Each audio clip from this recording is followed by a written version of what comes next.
Tata power company रे चरम अवहेला।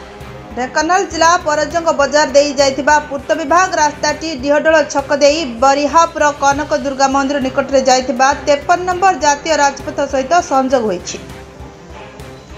वर्तमान डिहडोल छकठारु अल्प दूर में पूर्त विभाग रास्ता को लगी विपद संकुल अवस्था दुईटी विद्युत ट्रांसफॉर्मर विद्युत संकुल अवस्था समस्त दृष्टि आढ़ुआ रही दृश्य देखा मिली।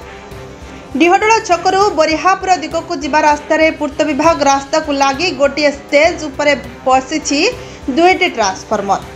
यार रक्षणाबेक्षण अभाव गोटे ट्रांसफॉर्मर स्टेज रु गली पड़ा दृश्य देखा मिली। विभागीय अधिकारी हेउ किंबा कंपनी कर्मचारी हेउ एपरी दृश्य को देखि न देखिबा अति दुर्भाग्यजनक। एहारी निकट दे विद्युत विभाग कर्मचारी जीवा आसिबा करुथिले मध्य एहाकु सजाड़िबारे निघा नाही।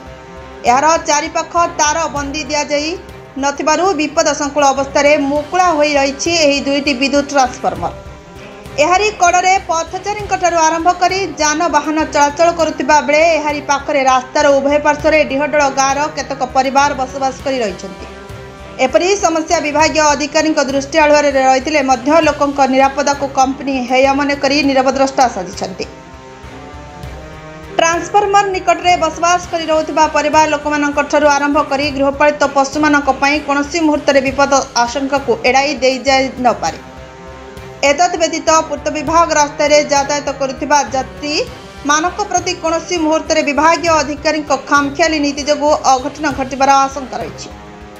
किपरि रास्ता पार्श्व रहितबा लोकंक विपदपूर्ण समस्या को विभागीय बाबू मानक दृष्टि आकर्षण हेउना ताहा बुद्धिजीवी महल में प्रश्नवाची सृष्टि करिछि। विभागीय अधिकारी एप्रति गुरुत्व दे तुरंत मरामती करने जनसाधारण दाबी हेउछि।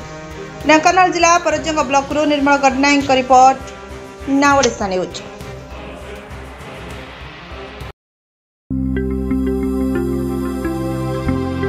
लेटेस्ट न्यूज अपडेट पाई www.naodisha.com को लॉगिन करंतु।